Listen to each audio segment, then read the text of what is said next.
Gee, Charlie, I'm sure glad you stopped by for me. I need to talk to you. What did they say about blood? That it's Thicker than water. 437 River Street. River Street? I thought we was going to the garden.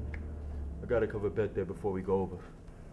Anyway, it gives us a chance to talk. Nothing else stops you from talking, Charlie. Grapevine says you picked up a subpoena. That's right. Of course, the boys know you too well to mark you down for a cheese eater. You know, the boys are getting rather interested in your future, Terry.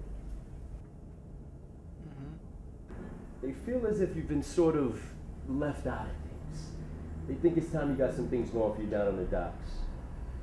Well, a steady job and a couple of extra bucks, that's all I ever wanted. Sure, when you're a kid. But you'll be pushing 30 pretty soon, slugger. It's time you got some ambition. Well, I always figured I'd live longer without it. Maybe. But there's a slot for a boss loader on the new payroll, you know. Boss loader? 10 cents, 100 pounds on everything that moves in and out. You don't gotta lift a finger. It'll be 300-400 a week, and that's just for openers. And for all that dough, I don't do nothing? Absolutely nothing. You don't do nothing, and you don't say nothing. You understand, don't you, kid?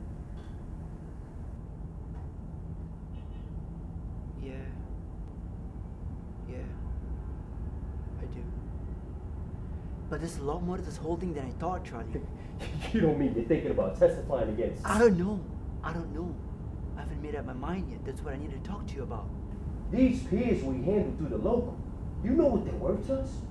I mean, you don't think Cousin Mickey will jeopardize a setup like this with some rubber-lipped... Don't say that. ex-tanker walking on his head? Don't say that. What the hell? I could have been better.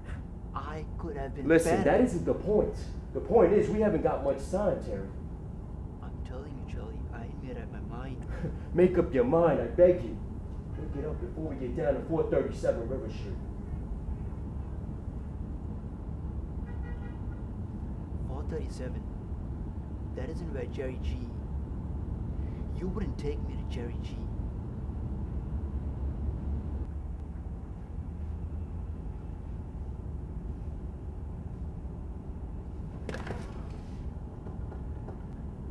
For God's sake, I don't want to hurt you.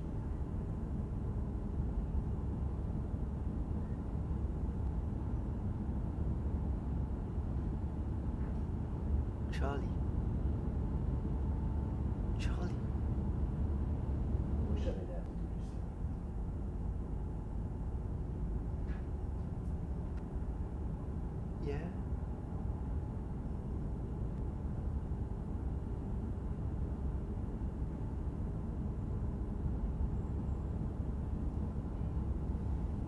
What do you weigh these days, Slim? 87, 88, what's it to you?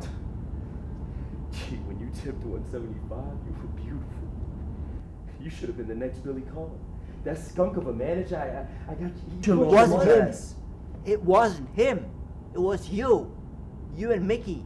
Like the night the two of you come in the dressing room and says, "Kid, this ain't your night. We're going for the price on Wilson." It ain't my night. I'd have taken Wilson apart that night. I could have. The early rounds of the competition, throwing them combinations, I was prepared. But what happens? This bum Wilson, he gets a title shot out just in the ballpark, and what do I get? Couple of bucks and a one-way ticket to Palookaville. It ain't my night. You was my brother. You should have looked out for me, instead of making me take them dives for the short-end money. I always had a bet down for you. You saw someone. See, you don't understand, Charlie. I could have been somebody. I could have had class. I could have been a real contender. Real class and not a bum. Was you. Was you, Charlie. Was you.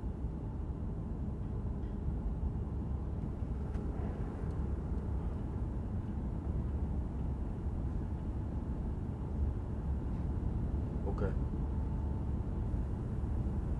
I'll tell them I couldn't bring you in. 10 to 1 they don't believe it, but go ahead, blow. Jump out quick and keep going.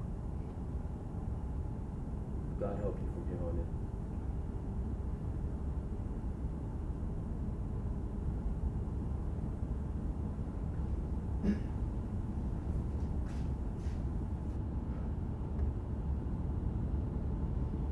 Now take me to the garden.